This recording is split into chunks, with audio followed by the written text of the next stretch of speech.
everyone to our episode 51 of our podcast Cultivating a New Generation. In today's episode of Drops of Wisdom, we are going to discuss the book Peak by Anders Ericsson, and we are going to talk about the science of high performance. Do you want to become a genius? We believe that people are just born with innate talents, and that's neither proven nor common.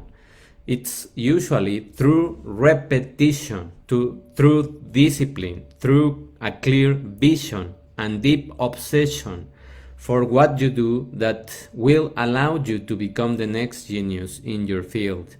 It is said that Austrian compositor Wolfgang Amadeus Mozart could identify any musical note regardless on which instrument the note was played. But few people know how he was able to do this. Have you ever wondered how Mozart achieved such tremendous musical ability, or how some people can memorize thousands of digits in the pi number as if doing so was as easy as knowing your phone number? We used to think that such genius was the product of the innate talent, something that it is not proven and is not special and is not something that you are born with and is not a spiritual gift. But in reality, anyone can acquire highly specialized skills. It just takes practice. Consider, for example, the perfect pitch, the ability that Mozart had to identify any musical note without a known tone. For reference, this skill is rare. Only 1 in 10,000 people can do it. Perfect pitch is considered an example of an innate ability. Yet a recent study found that having that perfect pitch isn't an innate ability at all. In 2014, Japanese psychologist Ayako Sakikibara set out to teach 24 children between the ages of 2 and 6 and how to identify the 14 different chords on a piano. Several times a day, every day for months, she taught the children the chords. As the children progressed, Sakakibara tested them on individual notes. At the end of the experiment, all the children could correctly identify notes when played. In other words, they have the ability of acquire the perfect pitch.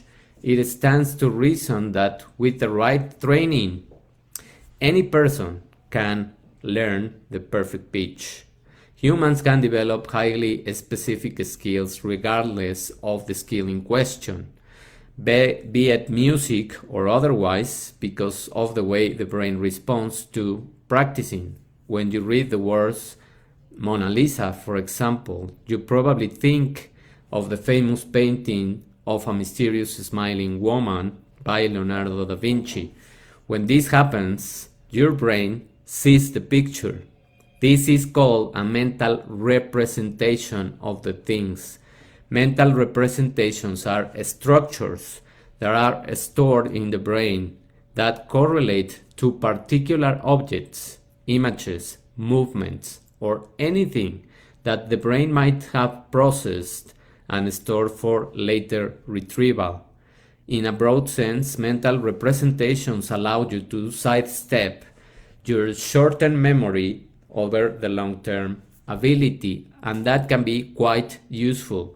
Short-term memory is great for certain things, to remember quickly something, to remember the words you just read to understand this sentence, for example.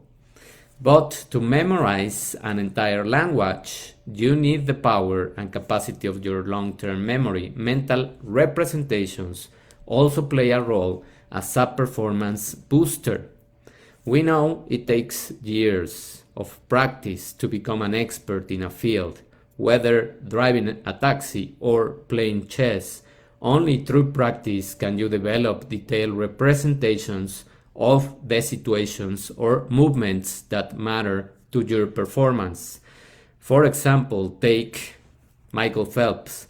He trained several times through 5 years without stopping one single day, and 3 or 4 sessions per day.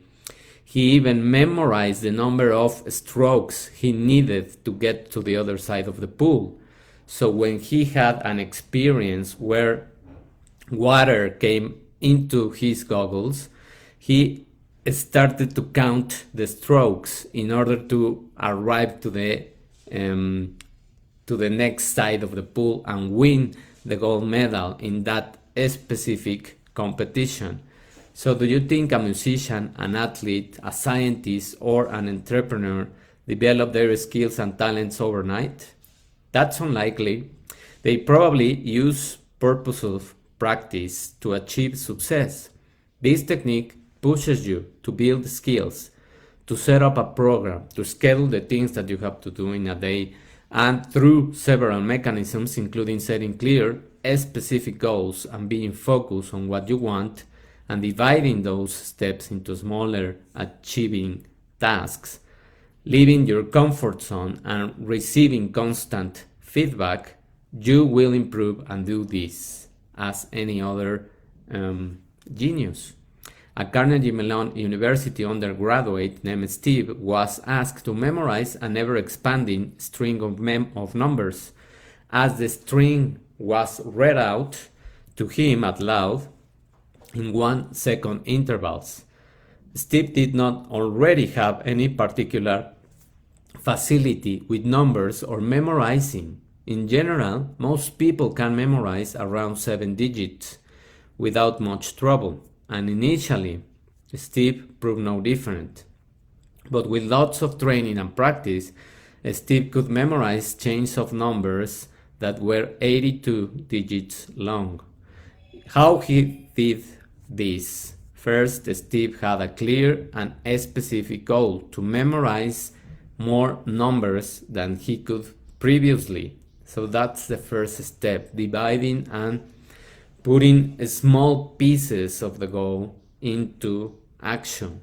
Second, through the experiment, he remained focused. Steve was also pushed outside his comfort zone as he was constantly encouraged to move past his current level of performance. If he managed to memorize 28 numbers in one session, for example, the trainer would start the new session with having him recite another string of the same length. And that's how he could acquire this kind of ability. In fact, Mozart might not have accomplished that much when he was young. Evidence now suggests that the first compositor ascribed him when he was 8 years old matched the handwriting of his father, Leopold Mozart, a composer who trained his son from a young age. While Mozart went on to become a legendary music figure, he didn't write any significant musical pieces until his teenage years. After nearly a decade of honing his skills through deliberate practice, the same holds for many other performers. Talented people don't take shortcuts. Again, talented people don't take shortcuts. They practice, they have discipline, they are constant. And that's the payoff of doing the things repetitively.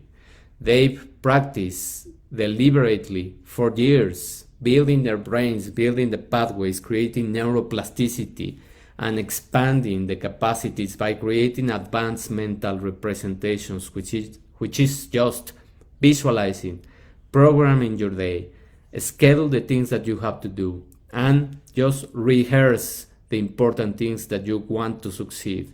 Either a meeting, an interview, a presentation, this kind of experience, just visualizing this kind of speaking into a post or giving a lecture or training or teaching.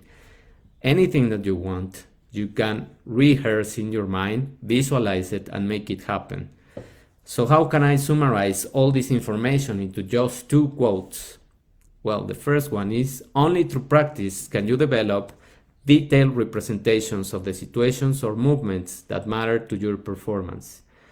Number two, mental representations are structures that are stored in the brain that correlate to particular objects, images, movements, or anything that the brain might have processed and stored for later retrieval. In a broad sense, mental representations allow you to sidestep your short-term memory, which is something that you are doing just in a few minutes or hours, and pulling the information for the long-term memory and creating this expanding knowledge that can help you throughout your life.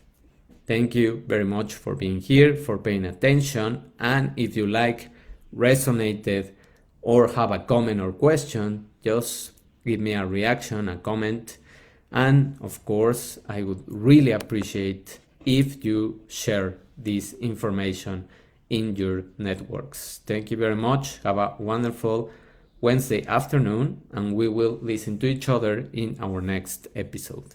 Bye.